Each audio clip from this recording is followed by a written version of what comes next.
할렐루야. 네, 오늘 특밤 마지막 시간인데 여러분들 한 주간 수고하셨고 또 애쓰셨고 또 받은 은혜를 더욱더 확실하게 마음에 새기는 귀한 밤 될 수 있기를 바랍니다. 우리 좌우에 계신 분들과 인사하겠습니다. 우리는 십자가로 승리합니다. 우리는 십자가로 승리합니다. 예, 우리가 지금까지 그 십자가의 그 비극과 고통과 또 그 아픔을 살펴봤는데, 오늘 6번째와 7번째 그 말씀은 다 이루었다. 이제 더 이상 희생의 절규가 아니라 승리의 외침, 정말 예수님께서 그 사역을 완성하시는 그 완벽한 시간을 향해서 우리는 지금 나아가고 있습니다. 자, 오늘 읽은 본문 말씀 요한복음 19장 30절 말씀 다시 한번 읽겠습니다. 시작. 예수께서 신 포도주를 받으신 후에 이르시되 다 이루었다 하시고 머리를 숙이니 영혼이 떠나 가시니라. 다 이루었다. 자, 무엇이 이루어진 걸까요? 바로 예수님께서 이 땅에 오신 그 목적이 이루어진 것입니다. 그리고 하나님의 그 공의의 성품을 충족시키는 그 일이 완성되었습니다. 우리의 구원을 위한 그 모든 것이 충족되고 완성되고, 그러하기 때문에 예수님께서는 다 이루었다라고, 이 외침은 바로 승리의 외침이라고 할 수 있는 것입니다. 또 예수님의 다 이루었다, 이 의미는 뭐냐면 예수님의 사명이 완성된 것입니다. 예수님께서는 이 땅에 잃어버린 자를 찾아오셨는데 그 모든 잃어버린 자를 찾는 순간이 바로 십자가의 순간입니다. 또 예수님은 죄인을 구원하기 위해 이 땅에 오셨는데 죄인들이 구원받을 수 있는 그 길을 활짝 열어 주셨습니다. 예수님은 불법 아래에 있는 자들을 하나님의 의로운 생명의 법 앞으로 인도하시는데 그 인도하심이 완성된 것입니다. 또 예수님께서는 우리의 죄를 다 없이 하러 오셨는데 예수님께서는 십자가에서 우리의 죄를 다 사하시는 그 완성을 오늘 우리에게 보여주고 있는 것입니다. 또 예수님의 다 이루었다, 이 말씀의 의미는 뭐냐면 바로 구약의 사건들이 완성된 것입니다. 아담과 하와가 범죄하고 나서 하나님께서 그들의 부끄러움을, 수치를 동물의 가죽 옷으로 입히셨습니다. 바로 우리가 가지고 있는 그 수치심과 거리낌, 그 모든 것을 예수님께서 이제 대신 수치를 당하심으로 우리의 수치를 사해 주신, 바로 아담과 하와에게 일어났던 그 수치의 사건이 십자가를 통해서 완성된 것입니다. 구약에 수많은 제사가 있었는데 더 나은 제사, 온전한 제사, 완전한 제사가 이제 십자가를 통해서 이루어진 것입니다. 그리고 노아의 방주가 상징하는 그 하나님의 심판의 비, 심판의 홍수를 비켜갈 수 있는 피난처가 이제 우리에게 만들어지는 순간입니다. 장대에 높이 달렸던 그 구리뱀을 통하여 사람들이 치료받은 것처럼 우리의 영혼이 치료받을 수 있는 생명의 길이 열린 것입니다. 모세가 광야에서 반석을 쳐서 생명수가 나온 것처럼 하늘의 영원한 생명이 바로 보혈을 통해서, 십자가를 통해서 우리에게 주어지는 것입니다. 이스라엘 백성들이 40년 동안 광야에서 먹었던 그 만나, 이제 우리는 우리를 위하여 생명의 양식으로 오신 그 예수님을 십자가를 통해서 다시 얻게 되는 놀라운 완성의 순간, 승리의 순간이 우리에게 주어지고 있는 것입니다. 그러면 어떻게 이 모든 것이 다 이루어지고 완성이 될 수 있었을까요? 바로 죄사함 받을 때 완성되는데, 죄사함을 위해서는 제물이 필요합니다. 나 대신 죽을 제물이 필요한데 예수님께서 그 제물로 준비되셨기 때문에 다 이루어진 것입니다. 죄사함을 위해서는 하나님의 그 거룩한 요구를 충족시켜야 되는데 바로 예수님이 십자가에서 바로 하나님의 그 모든 요구를 충족시켜 주셨습니다. 죄사함은 산더미 같은 그 빚을 탕감받아야 되는데 그 모든 빚을 다 탕감해 주시는, 그 모든 빚을 대신 갚아주시는 그 순간이 바로 십자가이기 때문에 예수님께서는 다 이루었다라고 말씀하고 있는 것입니다. 이 십자가의 사건이, 이 십자가의 죄사함의 완성을 여러분들 마음에 받아들이시기를 바랍니다. 이 십자가를 통과하고 또 이 십자가를 정말 승리로, 완성으로 여러분들이 체험할 수 있게 되기를 바랍니다. 그리고 다 이루었다, 이것은 우리를 위한 완성이기도 하지만 또한 예수님 안에서도 이 이루어지는 사건이 일어납니다. 예수님께서 다 이루었다, 이것은 바로 예수님께 더 이상 모욕과 수치와 고난과 고뇌가 더 이상 없다는 뜻입니다. 그리고 예수님께서는 더 이상 그 대적자들의 손에 모욕을 당하지 아니하십니다. 그리고 예수님은 더 이상 죄인들의 손에 붙잡혀 계시지 않습니다.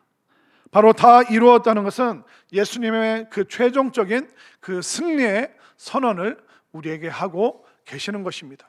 그렇기 때문에 예수님께서 십자가를 통해서 이루시고 완성하신 이 구원의 능력을 여러분들이 꽉 붙잡으시고 이 믿음 가지고 이 땅에서 승리할 수 있게 되기를 바랍니다. 또 십자가에서 7번째 예수님의 말씀이 있으시죠. 자, 그 7번째 말씀, 누가복음 23장 46절 말씀. 누가복음 23장 46절 읽습니다. 시작. 예수께서 큰 소리로 불러 이르시되 아버지, 내 영혼을 아버지 손에 부탁하나이다 하고 이 말씀을 하신 후 숨지시니라. 아멘이죠. 예수님은 예수님의 그 영혼이라는 가장 귀중한 그 보물을 지금 하나님의 손에 맡겨드리고 있습니다. 예수님의 그 영혼을 하나님의 손에 맡긴다는 게 무슨 의미냐면, 예수님은 다시는 결코 사람들의 손에 시달리시지 않는다는 뜻입니다. 그리고 다시는 결코 악한 자들의 권세에 좌지우지 되지 않으신다는 뜻입니다. 그리고 다시는 결코 수치를 당하지 아니하신다. 바로 예수님의 그 존재가, 영혼이 하나님의 손에 붙들려 있기 때문에 가장 안전하고 가장 온전하고 가장 완벽하게 예수님이 지금 머물고 계신다, 그것을 말씀하고 계시는 것입니다. 예수님께서 그 영혼을 아버지 하나님의 손에 맡기시고 나서 어떤 일이 있었을까요? 3일 후에 하나님께서는 예수님을 죽음에서 부활시키셨습니다. 그리고 40일 후에는 하나님께서 예수님을 모든 천사와 능력과 또 모든 이름보다 더 귀하게 높여 주셨습니다. 그리고 하나님께서는 예수님을 하나님 보좌 우편에 앉히시고 모든 우주를 통치하시고 훗날 그 예수님의 대적들을 그 무릎 앞에 다 꿇리게 하시는 그 역사를 준비하고 계시는 것입니다. 그렇기 때문에 예수님께서 예수님의 영혼을 하나님께 맡겼을 때 놀라운 기적이 일어나게 되는 것이죠. 더 이상 사람들은 예수님께 그 잘못을 감히 물을 수가 없습니다. 그리고 훗날 예수님께서는 그 모든 대적자들, 또 이 땅의 악한 자들을 심판하시는 그 권세를 바로 하나님으로부터 부여받게 되시는 것입니다. 그렇다면 예수님께서 그 영혼을 하나님 아버지의 손에 의탁했습니다. 그럼 우리는 어떻게 될까요? 마땅히 우리도 예수님과 동일하게 우리의 영혼을 하나님 아버지 손에 맡기는 이 고백을 끊임없이 해야 될 줄로 믿습니다. 그러니까 여러분들의 영혼은 지금 하나님의 손에 붙잡혀 있습니까? 우리의 영혼이 하나님께, 지금 하나님 편에 있음을 여러분들 확신하시기를 바랍니다. 우리의 영혼이 하나님의 손에 붙잡혀 있다면 그 누구도 우리를 해칠 수 없고 그 누구도 우리를 괴롭힐 수 없는 것입니다. 우리는 하나님의 손 안에서 안전하게 또 온전하게 보호받기 때문에 끊임없이 우리의 영혼이 하나님의 손에 붙잡혀야 될 줄로 믿습니다. 자, 그러면 이 존재가 소멸하지 않는 이 영혼, 이 존재가 소멸하지 않는 이 영혼이 하나님 손에 맡겨진다면, 그러면 우리가 죽음에 대해서 어떻게 생각을 해야 될까요? 사실 십자가는 고난과 고통과 죽음입니다. 결국 오늘 이 마지막 말씀을 통해서 이 존재가 소멸하지 않는 영혼이 하나님께 맡겨진다는 것은 우리의 육신이 죽음을 맞이한다는 것입니다. 그럼 영혼이 맡겨진 존재는 이 땅에서 경험하게 되는 그 죽음에 대해서 어떻게 여겨야 됩니까? 두려워하고 무서워하고 거부하고 도망쳐야 될까요? 절대 그렇지 않습니다. 우리는 죽음을 두려워할 필요가 없는 것입니다. 물론 믿지 않는 사람들, 세상 사람들은 구원받지 못한 사람들에게 죽음은 최악의 공포입니다. 완전히 끝장나는 것입니다. 더 이상 소망이 없는 것입니다. 인생 끝나는 겁니다. 이게 바로 믿지 않는 구원받지 못한 사람들의 최악의 공포라는 것이죠. 그런데 그리스도인들에게 있어서 이 죽음이라는 것이 뭘까요? 바로 나를 사랑하시고 나를 기다리시는 가장 좋으신 그 아버지께 가는 그 관문입니다.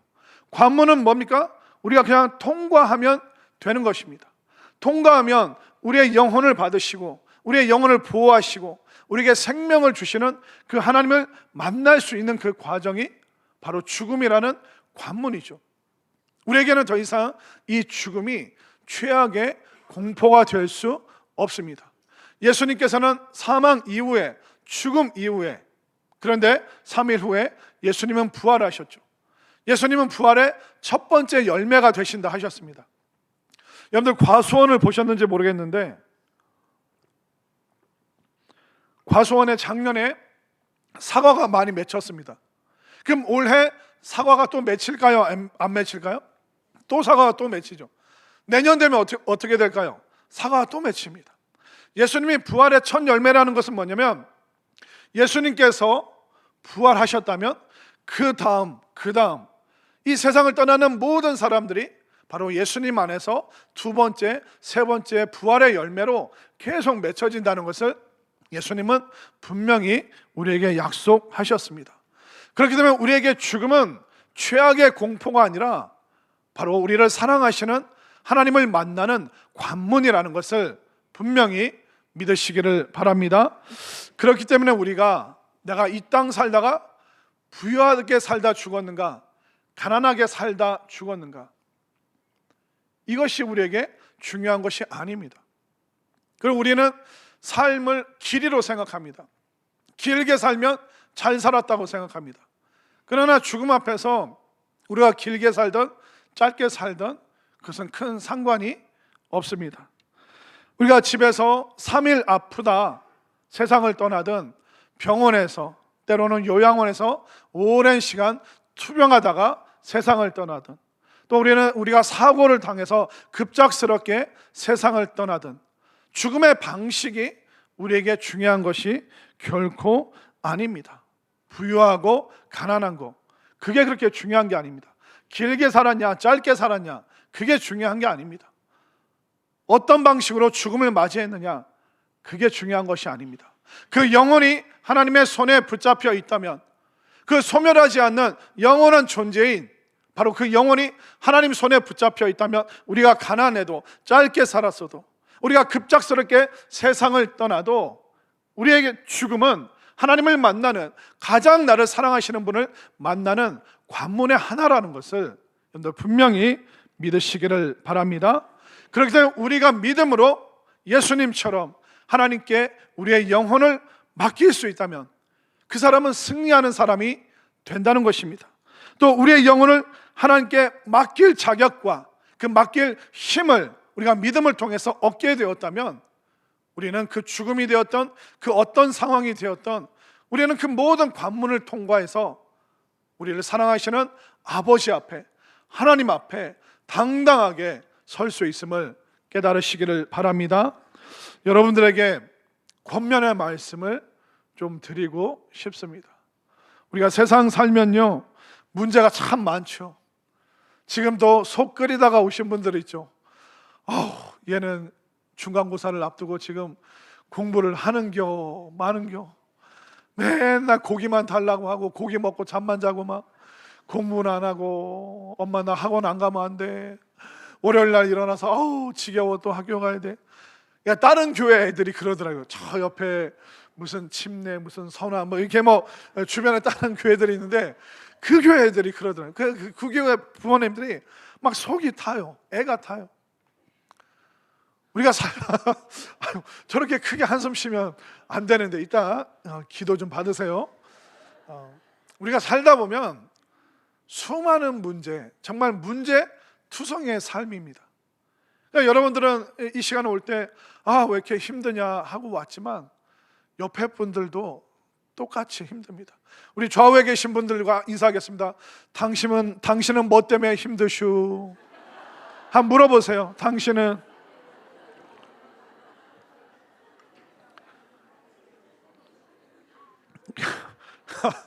아니 왜 이렇게 공감을 하고, 왜 이렇게 감동을 받으시고, 왜 이렇게 좋아하세요? 옆에 분도 힘들다니까 좀 힘이 나세요? 참 희한하네요. 그러니까 우리가 불완전한 세상에 살기 때문에 우리는 문제투성이의 그 세상을 지금 살아가고 있습니다. 그리고 우리는 나 스스로도 수많은 시행착오를 겪으면서 바보같이 왜 그랬냐, 왜 그 말을 듣고 그게 뭐가 그렇게 좋다고 따라다녔냐, 나에게 꿀밤 주면서 스스로 자책하는 그런 밤들이 참 많이 생길 겁니다. 그리고 여러분들을 사방에서 위협하는 그런 위험한 일들이 많이 생길 겁니다. 그리고 유혹도 있습니다. 그 유혹 때문에 여러분들이 낙심케 되는 그런 일들도 많이 생길 겁니다. 이 세상의 힘은 여러분들이 가진 힘과 비교할 수 없을 정도로 강력합니다. 그러나 우리는 그 세상 앞에서 절대로 무너지지 않을 것을 여러분들 이 시간 고백하시기를 바랍니다. 왜 그러냐면 우리는 어두운 인생, 문제투성이의 인생 살아가지만 우리의 앞길을 비춰줄 등불, 바로 십자가가 우리에게 있음을 믿으시기를 바랍니다. 지금 우리는 폭풍우 속을 뚫고 가지만 우리를 안전하게 보듬어줄 그 항구, 바로 십자가라는 항구가 있음을 믿으시기를 바랍니다. 우리는 수많은 질병과 아픔에 노출되어 있습니다. 그러나 우리의 질병을 치유하고 고치실 그 십자가를 여러분들이 꽉 붙잡으시기를 바랍니다. 우리는 죽음의 공포도 이겨내야 됩니다. 이 죽음의 권세도 무찌르시고 우리를 부활의 생명체로 살리실 이 십자가 여러분들 확실히 의지하시기를 바랍니다. 그렇기 때문에 예수님께서 그 영혼을 하나님 아버지 손에 맡긴 것처럼 여러분들의 마음과 여러분들의 인생과 여러분들의 존재 전체인 그 영혼을 매일매일 하나님의 손에 의탁하고 맡길 수 있게 되기를 바랍니다. 그때 우리는 놀라운 권세와 권능과 은혜를 받고 그때부터 우리는 승리의 사람이 되게 되는 것입니다. 이제 우리는 내일 모레 부활주일로 다시 모이게 될 것입니다. 그때 우리가 어떻게 모여야 될까요? 여러분들이 정말 부활주일에 내가 십자가를 통과하여 이제 주님의 부활에 동참하는구나, 정말 내가 생명을 얻었구나, 이 험난한 세상 속에서 등불이 되고 방주가 되고 항구가 되고 정말 나에게 영원한 소망이 되는 십자가가 바로 나의 능력이고 나의 희망이구나. 우리 모든 가족들이 정말 이 십자가 아래에서 함께 살아갔으면 좋겠다. 이 소망과 이 감격과 이 은혜 가지고 또 부활주의를 맞이하고 준비하는, 그리고 영혼이 더욱더 든든히 서가는 우리 모두의 삶이 될 수 있기를 간절히 소망합니다.